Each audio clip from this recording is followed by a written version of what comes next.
వైకుంఠపురం శ్రీదేవి భూదేవి సమేత శ్రీ వెంకటేశ్వర స్వామి వారి యొక్క ఆలయం గురించి ఈ వీడియోలో తెలుసుకుందాం. ఈ వీడియోని ఎక్కడ కూడా స్కిప్ చేయకుండా చూడవలసిందిగా నేను కోరుకుంటూ ఈ వీడియోలోకి వెళ్ళిపోదాం.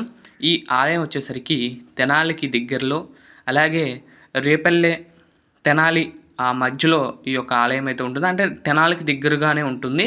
ఇంకా చెప్పాలంటే చినరావూరు దిగి అక్కడ నుండి కూడా చాలామంది వస్తూ ఉంటారు. లేదంటే తెనాలి మెయిన్ స్టేషన్ దిగితే అక్కడ నుండి కూడా ఆటోల సౌకర్యం అయితే ఉంటుంది. ఈ ఆలయాన్ని వైకుంఠపురం అని అంటారు. మనకి ఇంకా చెప్పాలంటే కనుక రేపల్ల ట్రైన్ వెళ్తుంది కదండి, ఆ పక్కన అయితే ఉంటుంది ఈ యొక్క ఆలయము. చాలా విశేషమైన ఆలయం ఇది. చాలా పురాతన కాలం నుండి ఉన్న ఆలయము. ఇక్కడ పూర్వకాలంలో చాలా విశేషమైన సంఘటనలు అయితే జరిగినాయి. అలాగే ఇక్కడ మేము చూస్తుందంతా కూడా ఆలయ ప్రాంగణం. ఇక్కడ పెళ్ళిళ్ళు బాగా జరుగుతాయి. ఆ మూల ఇందాకలా చూపించాను చూడండి, యాగశాలలాగా ఉంది కదండి, ఆ చివర తలనీలాలు వంటి కార్యక్రమాలు అక్కడ ఇస్తూ ఉంటారు. చాలా విశేషమైన టెంపుల్గా ఈ యొక్క ఆలయాన్ని చెప్తూ ఉంటారు.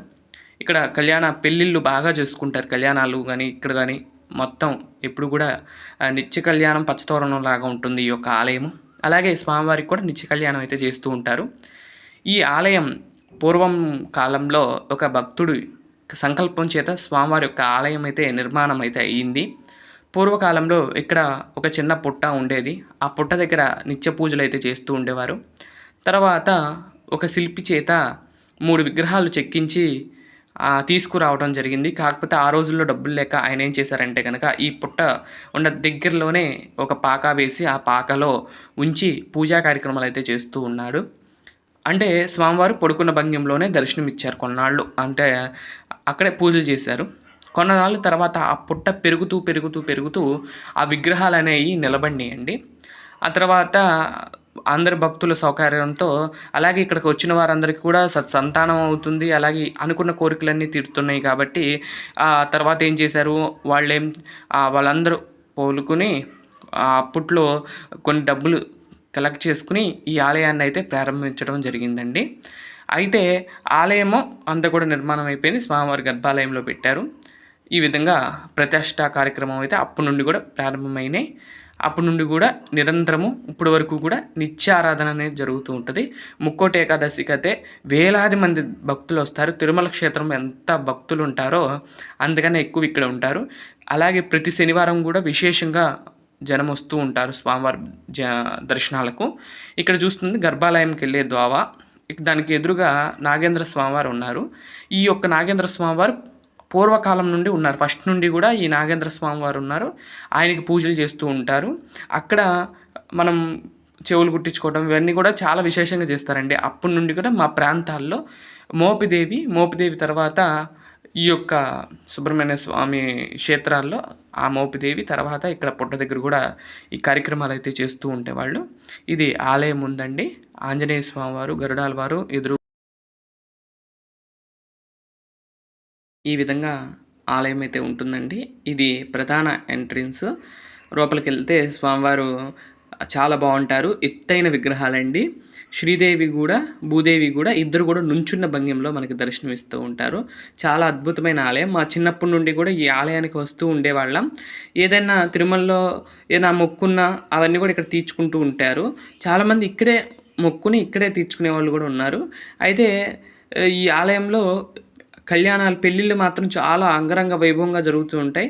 అంటే పెళ్ళిళ్ళ సీజన్లో అయితే 2, 3, 4, 5, 6, 7 అలా జరుగుతూనే ఉంటాయి పెళ్ళిళ్ళు. చాలా విశేషంగా చెప్తూ ఉంటారు. ఇక్కడ వివాహం చేసుకున్న వాళ్ళకి అంతా మంచి జరుగుతుందని చెప్తూ ఉంటారు. ఆ రోజులో ఆయన సంకల్పం చేత ఈ యొక్క ఆలయం కట్టడం జరిగింది. ఆ తర్వాత నుండి కూడా ఈ ఆలయం దినదినాభివృద్ధి ఈ స్థాయికి అయితే వచ్చిందండి. ఇక్కడ కూడా వారి యొక్క పూర్వకాలంలో ఉన్న ఆలయం సంబంధించినవి ఇప్పటికీ కూడా ఉంటాయి. చాలా బాగుంటుందండి. చాలా విశాలమైన ప్రాంగణం, ప్రదక్షిణాలకు వీలుగా ఉంటుంది. ఇక్కడ పొంగళ్ళు పెడుతూ ఉంటారు. ఈ విధంగా ఇది ఎంట్రింగ్ అండి. అటు నుండి లోపలికి ముందుకు వచ్చి స్వామివారి యొక్క మెయిన్ ద్వారం నుండి అందరూ కూడా లోపలికి వెళ్తూ ఉంటారు. చాలా బాగుంటుందండి. ఇక్కడ నిత్య కళ్యాణం చేస్తూ ఉంటారు. అలాగే వరాహస్వామి వారి యొక్క మొదటి దర్శనం ఉంటుంది. పుష్కరిణి ఉంటుంది. ఆ పుష్కరిణికి ఆనుకునే ఆ యొక్క స్వామివారిది కూడా ఉంటుంది. చాలా బాగుంటుంది. అలాగే ఇది తెనాలి నుండి రేపల్ల వెళ్ళేటప్పుడు చిన్న యాడ్ చేస్తున్నాను చూడండి. ఈ విధంగా ఉంటుంది. 2 వంతులు దాటిన తర్వాత ఇక్కడ ఇది కూడా రెండో కాలువ కూడా దాటిన తర్వాతే స్వామివారి యొక్క ఆలయం వస్తుందండి. చాలా బాగుంటుందండి చూడండి. ఇక్కడ విమాన వెంకటేశ్వర స్వామివారు కూడా ఉంటారు. చాలా విశేషంగా ఇక్కడ దర్శనం చేసుకుంటూ ఉంటారు. అంటే ట్రైన్‌లో వెళ్ళేటప్పుడు కూడా ఉదయం వెళ్ళినా, సాయంత్రం వెళ్ళినా గానీ చక్కగా స్వామివారికి నమస్కరించుకొని వెళ్తూ ఉంటారంటండి.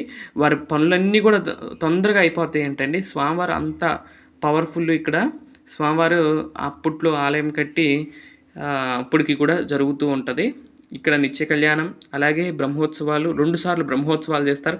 ఒకటి కళ్యాణ బ్రహ్మోత్సవాలు, ఒకటి ప్రతిష్ఠ అయిన బ్రహ్మోత్సవాలుగా చేస్తారు. ముక్కోటి ఏకాదశికి మాత్రం అసలు ఇసుకేస్తే రాళ్ళంత జనం అంటారు చూడండి. అంతమంది జనం అయితే వస్తూ ఉంటారు. ఈ విధంగా ఉంటుందండి మొత్తం కూడా ఆలయ ప్రాంగణం. చాలా బాగుంటుంది. మీరు చూశారు కదా. గుంటూరు, బాపట్ల జిల్లా వాళ్ళకి ఇది మరొక తిరుపతిగా భావిస్తూ ఉంటారు. అలాంటి ఆ గొప్ప క్షేత్రాన్ని మీరు ఇప్పుడు దాకా చూశారు. ఇదండి, ఇది సాయంత్రం వచ్చేటప్పుడు వ్యూ. అప్పుడు కూడా జనం వస్తూనే ఉంటారు. ఇక్కడ నిద్రలు కూడా చేస్తూ ఉంటారు. చాలా ఎప్పుడు కూడా కలకల్లాడుతూ ఉంటుందండి ఆలయము. చివరున్నా సరే ఎప్పుడు జనంతో కలకల్లాడుతూ ఉంటుంది. చాలామంది వస్తూ ఉంటారు సాయంత్రం కానీ, ఉదయం కానీ. చాలా బాగుంటుందండి. మీరు కూడా ఒక్కసారైనా స్వామివారికి దర్శనం చేసుకోండి. చాలా బాగుంటుంది. ఈ విధంగా ఉంటుందండి మొత్తం కూడా. ఈ ట్రైన్‌లో నుండి అయితే ఇలా కనపడుతూ ఉంటుంది. చాలా చాలా చాలా చాలా నీట్‌గా మెయింటైన్ చేస్తూ ఉంటారు. చాలా బాగుంటుంది. ఒక్కసారైనా మీరు కూడా ఈ స్వామివారి యొక్క దర్శనం చేసుకోండి. ఆ స్వామివారి యొక్క ఆశీస్సులు మీరందరూ కూడా పొందుతారని నేను కోరుకుంటూ ఈ విధంగా ఆలయం చూశారు. ఇదండి ఈరోజు వీడియో.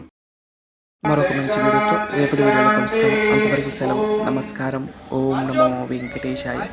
ఓం నమో నారాయణ.